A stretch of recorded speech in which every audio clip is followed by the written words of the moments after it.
কাউকে না কাউকে দায়িত্ব নিতে হবেই। আমরা যখন টেস্ট ম্যাচ জিতেছি পাকিস্তানের সাথে পাকিস্তানের, তখনও কিন্তু আমাদের তখন নাহিদ রানা মনে হয় ম্যাচটা খেলেছিল, খেলেছিল, but Hasan Mahmud was champion বলে না, হাসান মাহমুদ ভালো বোলিং করেছিলেন সেখানে। সো আমাদের still we have Hasan Mahmud, আমাদের তাসকিনও আছে। দেখুন, যদি ওয়ার্ল্ড ক্রিকেটে যদি দেখেন, আপনি যদি পুরো ওয়ার্ল্ড ক্রিকেটের বোলারদের দিকে তাকিয়ে দেখেন, নাহিদ রানার সাথে সবার কিন্তু একটা গ্যাপ আছে। প্রবলি নাহিদ রানার, মিচেল স্টার্ক, যারা সবসময় হাই পেসে বল করে থাকেন, two extraordinary bowler. Not only us, I think world ক্রিকেটে হি ইজ এক্সাইটেড বোলার। তাকে মিস করা ডেফিনেটলি যে আমাদের জন্য তো খুব ডেফিনেটলি অনেক ডিফিকাল্ট। আমার মনে হয় ওয়ার্ল্ড ক্রিকেটের জন্য এটা সবাই আসলে আশা করে নাহিদ রানা বোলিং করে দেখা, বাট এটা আমাদের মানতে হবে নাহিদ রানা সব ম্যাচ খেলতে পারবে না। আপনি যতই বলেন নাহিদ রানারকে মেনে নিয়েই কিন্তু আমাদের এগোতে হবে, বাট নাহিদ রানা না থাকাটা অনেক বড় সেটব্যাক। আমার মনে হয় যে যেভাবে অস্ট্রেলিয়া যদি আপনার দলটা দেখেন, ওরা আমাদের যেভাবে নিয়েছে, তো সেখানে ওর থাকা না থাকাটা অবশ্যই ওটা অনেক বড় ম্যাটার করে। বাট আমি যেটা বললাম শুরুতেই, যখন আমি আমার সেরা খেলোয়াড়টাকে পাবো না, আমি সেটা নিয়ে আসলে বসে থাকতে চাই না। অনেক আমরা যেন সিরিজ যাবো, আমার হাতে যেটা আছে আমি মনে করি আমার এটাই বেস্ট, এটা নিয়ে আমাদের চেষ্টা করতে হবে। আমরা তো যখন টেস্ট ম্যাচটা পাঠিয়েছি, আপনি দেখেন যে এখানে কিন্তু আমাদের রেগুলার ব্যাটসম্যান সেখানে কিন্তু আমরা হাত দিইনি। ইটস আবার বোলিং। আমরা প্রথমে ক্লিয়ার করেছি যে আমরা বোলিংটা আমাদের মূল বোলারদের বাড়তি সতর্কতা হিসেবে, যদি তাদের ওয়ার্কলোড ম্যানেজমেন্ট হিসেবে তারা অ্যাভেলেবেল ছিলেন, বাড়তি সতর্কতা হিসেবে আমরা খেলা বলে। এবং আমরা টেস্ট ম্যাচটা মনে হয় হেরেছি, জিম্বাবুয়ে 400 রান করেছে, বাট আমি স্ট্রংলি বিলিভ করি আমরা যদি প্রথম ইনিংসে 300+ রান করতাম, ওরা 400 রান করতো না। এখানে কিন্তু তাইজুল ইসলাম 7 উইকেট নিয়েছে। সো আমরা টেস্ট ম্যাচটা হেরেছি বিকজ উই ব্যাটেড ব্যাডলি, খুব বাজে ব্যাটিং করেছি বলে হেরেছি। সো এখানে এক্সটার্নাল প্রেশার আসার কথা না, আসেনি, কারণ আমরা আসলে বোলিংটা চেঞ্জ করেছি। বাট যারাই বোলিংয়ে ছিলেন তারা কিন্তু সবাই আমার টেস্ট করে বলেন। এবারও তার খালেদ তো আমাদের টেস্ট স্পেশালিস্ট, তারা তো আর বাইরের কেউ না। হাসান মাহমুদ তো টেস্ট রেগুলার প্লেয়ার। সো সেখানে আমাদের বোলিং অ্যাটাকটাও কিন্তু এমন না যে আমরা নতুন কাউকে ট্রাই করেছি, আমাদের পরীক্ষিত বোলারাই খেলেছেন। But it's not about bowling, আমার মনে হয় যে ইটস অ্যাবাউট ব্যাটিং। আমার ফুল সিরিজটাই, আপনি টেস্ট বলেন, ওডিআই বলেন, ইভেন T20তেও যে আমরা সিরিজ জিতলেও ভালো ব্যাটিং করেছি বলে আমি মনে করি না। আমরা সেখানে ভালো ব্যাটিং করি। সো না, প্রেশার আসেনি। But when you loss against Zimbabwe, এটা এই সিরিজ না, আমরা আগেও যখন জিম্বাবুয়ের সাথে হেরেছি, জিম্বাবুয়ের সাথে সিরিজ হারাটা আসলে আমাদের সব মেনে নিতে কষ্ট হয়। সব কিছুটা কথা যে শুনতে হয়নি তা না, ডেফিনেটলি উই আর অ্যান্সারেবল, আমাদের সবার কাছে কথা শুনতে হবে। জিম্বাবুয়ের সাথে হারাটা আসলে সামথিং আমাদের অ্যাকসেপ্ট করাটা ডিফিকাল্ট। আমরা মনে করি যে we are better side, so we did not play well, আমরা খারাপ খেলেছি। বাট ওই যেটা বললেন যে হ্যাঁ হেরেছি বলে আমাদের ওইটা আসেনি, বাট কথা তো শুনতে হয় ডেফিনেটলি। আমরা যখন এরকম একটা টেস্ট ম্যাচ হারবো জিম্বাবুয়ের সাথে ইনিংসে, তখন আপনি তো কিছুটা কথা আপনাকে শুনতে হবে, কিছুটা ডেসপ্রেশন বলতে পারেন। Yes, you're right, because to be honest, আপনি যদি আমাদের NCLটাও দেখেন, এখানে যারা রান করেছে তারা আসলে একদম নিউজ প্লেয়ার।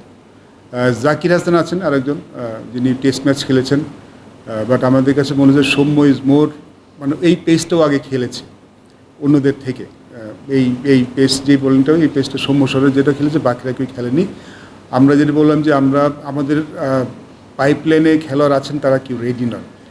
তাদেরকে অ্যাটলিস্ট আমাদের টেস্ট ম্যাচে আসার আগে 1-2 বছর সময় দিতে হবে আমাদেরকে। প্রবলি এই যে নেক্সট সিরিজগুলি আছে সেগুলি খেলার পরে, তারপরে যেই আমাদের সামনে NCL আছে, BCL আছে, কিছু খেলা পারফর্ম করেছে, প্লেয়ার লাইক শিবলি, কিছু খেলা তারা পারফর্ম করেছে, বাট প্রীতম কুমার পারফর্ম করেছে। বাট আমার মনে হয় তাদেরকে এখনই টেস্ট ম্যাচে আসার মতো আসলে তাদের অবস্থা হয়নি। সো আমরা তাদেরকে আরেকটু সময় নিয়ে আসতে চাই। পাইপলাইনে যারা আছেন তারা আসলে, আমরা মনে করি এই মুহূর্তে অস্ট্রেলিয়ার মতো সিরিজে না নিয়ে আমরা একটা পরীক্ষিত ওপেনার নিতে চাইছি। আই পার্সোনালি ফিল যে ওকে হয়তো 7-এ 6 করলে তো ভালো হতো, বাট আমাদের যে টপ অর্ডার টেস্ট ম্যাচে সেখানে আসলে অমিতের জায়গা হচ্ছে না।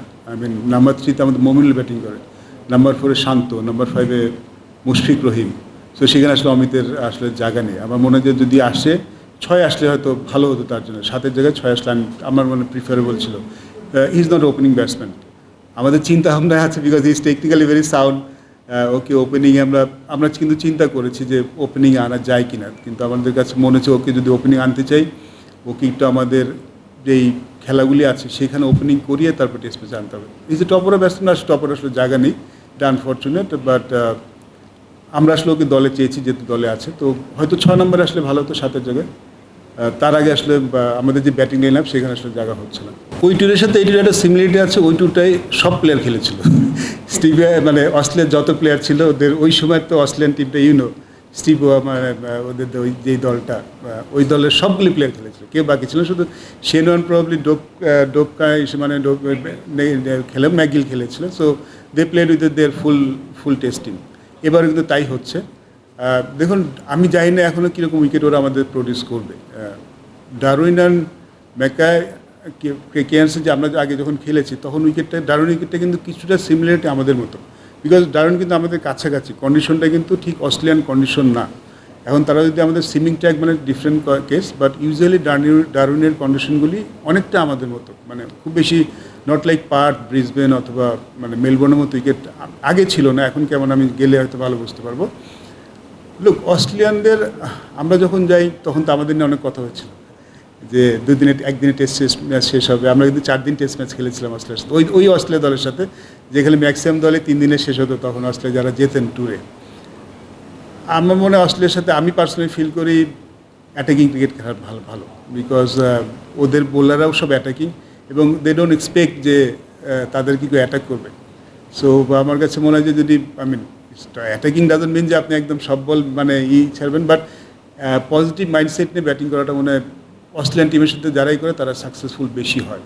কারণ আপনি যদি ডিফেন্সিভ মাইন্ডে থাকেন they will get you out anyway, but they don't expect যে আপনি তাদেরকে অ্যাটাক করবেন। সো আমার মনে হয় যদি আমরা একটু ওই মাইন্ডসেট নিয়ে খেলতে পারি আমাদের ব্যাটাররা, সেটা মনে হয় বেশি কাজে দেবে। এটা আমার personal feeling, but definitely coaches আছে, ম্যানেজমেন্ট আছে, তারা হয়তো আরও ভালো বলতে হবে। কাউকে না কাউকে দায়িত্ব নিতে হবেই। আমরা যখন টেস্ট ম্যাচ জিতেছি পাকিস্তানের সাথে, তখনও কিন্তু তখন নাহিদ রানা মনে হয় ম্যাচটা খেলেছিল, but Hasan Mahmud was champion বলো না, হাসান মাহমুদ ভালো বোলিং করেছিলেন সেখানে। সো আমাদের স্টিল হ্যাভ হাসান মাহমুদ, আমাদের তাসকিনও আছে।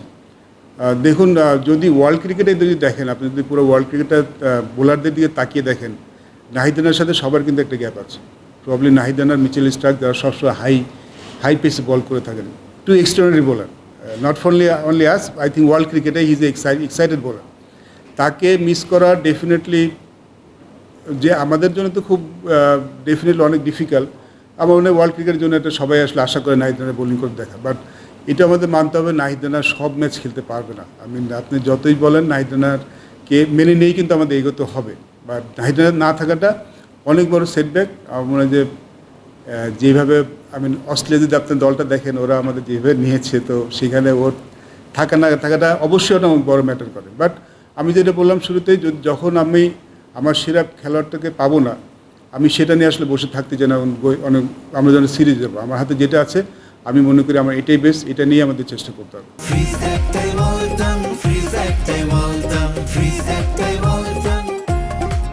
আমরা তো যখন টেস্ট ম্যাচটা মানে পাঠিয়েছি, আপনি দেখেন যে এখানে কিন্তু আমাদের রেগুলার ব্যাটসম্যান সেখানে কিন্তু আমরা হাত দিইনি। ইটস আবার বোলিং। আমরা প্রথমে ক্লিয়ার করেছি আমরা বোলিংটা আমাদের মূল বোলারদের বাড়তি সতর্কতা হিসেবে, যদি তাদের ওয়ার্কলোড ম্যানেজমেন্ট হিসেবে তারা মানে অ্যাভেলেবেল ছিলেন, বাড়তি সতর্কতা হিসেবে আমরা খেলা বলে। এবং আমরা টেস্ট ম্যাচটা মনে হয় হেরেছি, মানে জিম্বাবুয়ে 400 রান করেছে, বাট আমি স্ট্রংলি বিলিভ করি আমরা যদি প্রথম ইনিংসে 300+ রান করতাম, ওরা 400 রান করতো না। এখানে কিন্তু তাইজুল ইসলাম 7 উইকেট নিয়েছে। সো আমরা টেস্ট ম্যাচটা হেরেছি বিকজ উই ব্যাটেড ব্যাডলি, মানে খুব বাজে ব্যাটিং করেছি বলে হেরেছি। সো এখানে এক্সটার্নাল প্রেশার আসার কথা না, আসেনি, কারণ আমরা আসলে বোলিংটা চেঞ্জ করেছি। বাট যারাই বোলিংয়ে ছিলেন তারা কিন্তু সবাই আমার টেস্ট করে বলেন। এবারেও তার খালেদ তো আমাদের টেস্ট স্পেশালিস্ট, তারা তো আর বাইরের কেউ না। হাসান মাহমুদ তো টেস্ট রেগুলার প্লেয়ার। সো সেখানে আমাদের বোলিং অ্যাটাকটাও কিন্তু এমন না যে আমরা নতুন কাউকে ট্রাই করেছি, আমাদের পরীক্ষিত বোলারাই খেলেছেন। But it's not about bowling, আমার মনে হয় যে ইটস অ্যাবাউট ব্যাটিং। আমার ফুল সিরিজটাই, আপনি টেস্ট বলেন, ওডিআই বলেন, ইভেন T20তেও যে আমরা সিরিজ জিতলেও ভালো ব্যাটিং করেছি বলে আমি মনে করি না, আমরা সেখানে ভালো ব্যাটিং করি। সো না, প্রেশার আসেনি।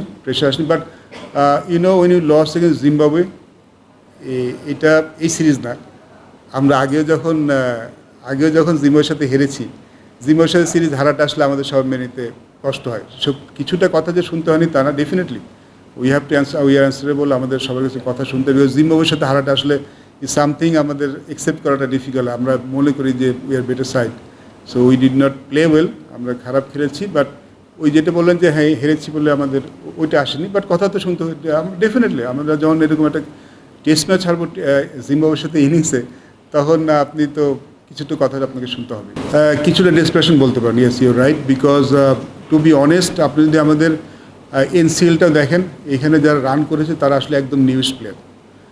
জাকির হাসান আছেন আরেকজন, যিনি টেস্ট ম্যাচ খেলেছেন, বাট আমাদের কাছে মনে হয় সৌম্য ইজ মোর, মানে এই পেসটাও আগে খেলেছে অন্যদের থেকে। এই পেস যে বোলিংটা, এই পেসটা সৌম্য সরের যেটা খেলেছে, বাকিরা কেউ খেলেনি। আমরা যেটা বললাম যে আমাদের পাইপলাইনে খেলোয়াড় আছেন, তারা কেউ রেডি নয়।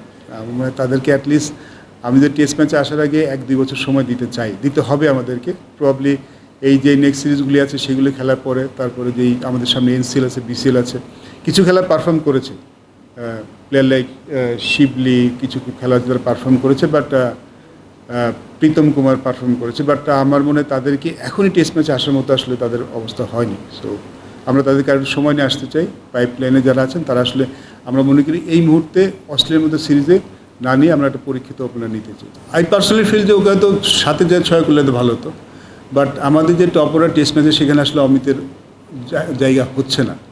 নাম্বার 3-তে আমাদের মমিনুল ব্যাটিং করে, number 4-এ Shanto, number 5-এ Mushfiq Rahim.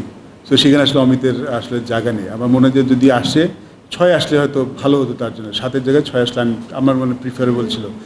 He is not opening batsman. আমাদের চিন্তা ভাবনায় আছে, because he is technically very sound. ওকে ওপেনিংয়ে আমরা কিন্তু চিন্তা করেছি যে ওপেনিংয়ে আনা যায় কিনা, কিন্তু আমাদের কাছে মনে হচ্ছে ওকে যদি ওপেনিং আনতে চাই, ওকে একটু আমাদের যেই খেলাগুলি আছে সেখানে ওপেনিং করিয়ে তারপর টেস্ট ম্যাচে আনতে হবে। এই যে টপ অর্ডার ব্যাটসম্যান আসলে টপ অর্ডার আসলে জায়গা নেই, এটা আনফর্চুনেট। বাট আমরা আসলে ওকে দলে চেয়েছি, যেহেতু দলে আছে, তো হয়তো 6 নম্বরে আসলে ভালো হতো 7-এর জায়গায়। তার আগে আসলে আমাদের যে ব্যাটিং লাইন আপ সেখানে আসলে জায়গা হচ্ছে না। ওই ট্যুরের সাথে এই ট্যুরে একটা সিমিলারিটি আছে, ওই ট্যুরটাই সব প্লেয়ার খেলেছিল। মানে অস্ট্রেলিয়ার যত প্লেয়ার ছিল ওদের ওই সময়, তো অস্ট্রেলিয়ান টিমটা স্টিভ মানে ওদের ওই যেই দলটা, ওই দলের সবগুলি প্লেয়ার খেলেছিল, কেউ বাকি ছিল শুধু শেনওয়ান প্রবলি ডোপকায় মানে খেলে ম্যাগিল খেলেছিল। So they played with their full test team. এবারে কিন্তু তাই হচ্ছে। দেখুন, আমি জানি না এখনও কীরকম উইকেট ওরা আমাদের প্রডিউস করবে। ডারউইন অ্যান্ড ম্যাকায় কেয়ার্সে যে আমরা আগে যখন খেলেছি, তখন ডারউইন উইকেটটা কিন্তু কিছুটা সিমিলারিটি আমাদের মতো, বিকজ ডারউইন কিন্তু আমাদের কাছাকাছি, কন্ডিশনটা কিন্তু ঠিক অস্ট্রেলিয়ান কন্ডিশন না। এখন তারা যদি আমাদের সুইমিং ট্র্যাক মানে ডিফারেন্ট কেস, বাট ইউজুয়ালি ডারউইনের কন্ডিশনগুলি অনেকটা আমাদের মতো, মানে খুব বেশি নট লাইক পার্থ, ব্রিসবেন অথবা মানে মেলবোর্নের মতো উইকেট আগে ছিল না। এখন কেমন আমি গেলে হয়তো ভালো বুঝতে পারবো। লোক অস্ট্রেলিয়ানদের আমরা যখন যাই তখন তো আমাদের নিয়ে অনেক কথা হচ্ছিল যে একদিনে টেস্ট ম্যাচ শেষ হবে। আমরা কিন্তু 4 দিন টেস্ট ম্যাচ খেলেছিলাম অস্ট্রেলিয়ার সাথে, ওই অস্ট্রেলিয়া দলের সাথে, যেখানে ম্যাক্সিমাম দলে 3 দিনে শেষ হতো। তখন অস্ট্রেলিয়া যারা যেতেন ট্যুরে, আমার মনে হয় অস্ট্রেলিয়ার সাথে আমি পার্সোনালি ফিল করি অ্যাটাকিং ক্রিকেট খেলার ভালো, বিকজ ওদের বোলাররাও সব অ্যাটাকিং, এবং দে ডোন্ট এক্সপেক্ট যে তাদের কি কেউ অ্যাটাক করবে। সো আমার কাছে মনে হয় যে যদি অ্যাটাকিং ডাজন্ট মিন যে আপনি একদম সব বল মানে ছাড়বেন, বাট পজিটিভ মাইন্ডসেট নিয়ে ব্যাটিং করাটা মনে হয় অস্ট্রেলিয়ান টিমের সাথে যারাই করে তারা সাকসেসফুল বেশি হয়। কারণ আপনি যদি ডিফেন্সিভ মাইন্ডে থাকেন, they will get you out anyway, but they don't expect যে আপনি তাদেরকে অ্যাটাক করবেন। সো আমার মনে হয় যদি আমরা একটু ওই মাইন্ডসেট নিয়ে খেলতে পারি আমাদের ব্যাটাররা, সেটা মনে হয় বেশি কাজে দেবে। এটা আমার personal feeling, but definitely coaches আছে, ম্যানেজমেন্ট আছে, তারা হয়তো আরও ভালো বলতে পারবে।